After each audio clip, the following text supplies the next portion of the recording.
Hello guys, good evening, Radhe Radhe. कैसे हैं आप सभी का स्वागत है हमारे एक और न्यू ब्लॉग में।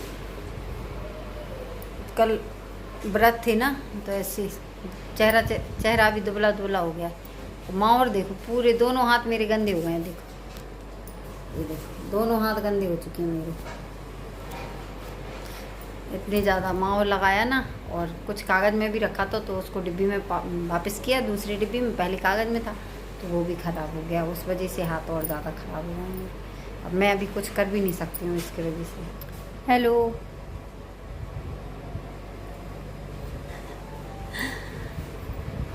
क्या हुआ? गुस्सा हो? गुस्सा हो? किस बात से? किस बात से गुस्सा? अरे अपना काम करो।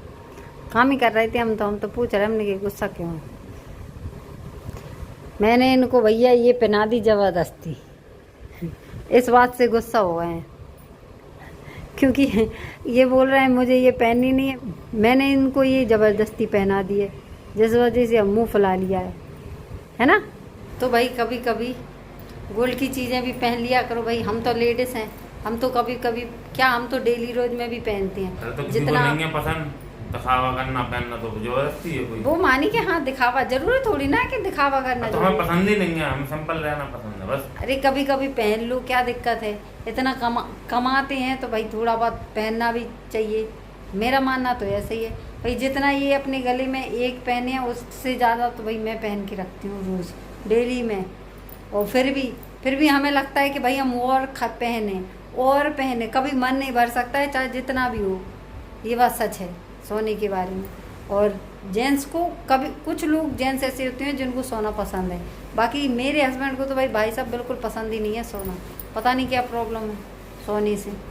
अगर सोना पहना दूँ ना इनको, चैन हो या रिंग हो कुछ भी, तो समझ लो पहनते नहीं है। बड़ी मुश्किल में पहन के भेजना पड़ता है, मुझे पहनाना पड़ता है, तब भेजती हूँ। बाकी अब कहाँ जा रहे हैं? शादी में, है ना। तो ये तो चले शादी में, ये जा रहे हैं शादी में। तो आज खाना तो बनाना नहीं है, क्योंकि कुछ तो सुबह का रखा है। बाकी अभी शाम को थोड़ा बहुत कुछ बना लेंगे, और थोड़ा बहुत खाना बनाना है। बाकी मिलते हैं थोड़ी देर बाद। तो भाई ये बोल रहे हैं कि ये सेट ना बंदी हो गई। अब ये नहीं कह रहे कि सेट बंदी नहीं हुई, हम ही मोटे हो गए हैं। मतलब कुछ भी, सेट की क्या गलती है? पहनने से पहले जब आपने खरीदी थी उस टाइम पे ये सही थी। अब आप मोटे हो गए हो तो भाई कोई क्या कर सकता है।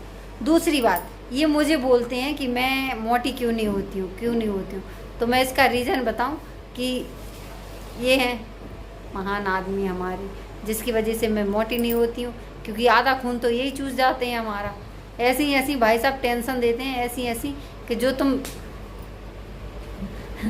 तुम कभी सोचोगे भी नहीं। आप देखो, आप खुद ही देख लो आप, हैं। गलती बताओ, सेट में निकाल रहे हैं। बल्कि मैं हूँ तो 13 साल होने को भाई साहब मैं मोटी होने का नाम नहीं ले रही हूँ। भाई कहती हैं कि घर में अगर खुशियाँ हों तो मोटे हो जाते हैं। अब मुझे किस बात का गम है भाई? मुझे खुद ही समझ नहीं आता है। मैं कभी मोटी नहीं होती हूँ, चाहे जितना खा लूँ, चाहे कुछ कर लूँ। और ये इतने जल्दी मोटे हो जाते हैं कि कुछ मत पूछो। मुझे बोलती हैं, आधा खून पी के मुझसे कहते हैं कि तू मोटी क्यों नहीं होती। अब कैसे बताऊं कि हमारा आधा दुख तो यही दे के रखते हैं। सास नंद तो ये बनी रहती है भाई। मेरी नंद और सास तो इतनी अच्छी हैं, लेकिन ये सबका कॉम्बिनेशन है। देवर का, सास का, नंद का, सब पूरी फैमिली का, दादी का, सबका मिला के एक कॉम्बिनेशन बनाया है। और इनको कुछ बोल भी नहीं सकते, ज़्यादा बोल दो तो आप दरी, है ना। तो वही आशी का ये देखो, रायता चावल खा रहा है। इन पे सब्जी नहीं खाती है, इन पे रायता चावल बहुत ज़्यादा खाते हैं। हाँ बिल्कुल, चावल ही चावल खाओ। आज रोटी तो खाई नहीं है तुमने, रायता ही चावल और राजमा चावल ही खाए हैं बस। अच्छी बात है। क्या कर रही तुम्हारी? सोने की तैयारी। कितना सोती हूँ? दिन में भी सो रही, रात में भी सो रही, सोती रहोगी क्या? पहले घड़ी में टाइम देखियो कितना हुआ। घड़ी में हो गया 11:30। आपका पूरी रात जगह भी कोई इरादा है? 11:30 बजे कौन सोता है यार? तो और कम से कम सोना चाहिए 2 बजे, और सुबह उठना चाहिए 5 बजे। बस 3 घंटे। 3 बजे 3 घंटे सो काफी है। हाँ। पहले सबसे पहले खुद की सोच लो चुप रहा। 5 बजे उठ भी जाए, 2 बजे सो भी जाए, हाँ तुम नहीं सो पा रही हाँ। ना, तुम उठ रहे हो। बेटा हम तुमसे तो लेट ही सोतेंगे, तुम हमसे पहले सो यार 10 बजे आज जाना, कैसे जगा नहीं 11:30 तक।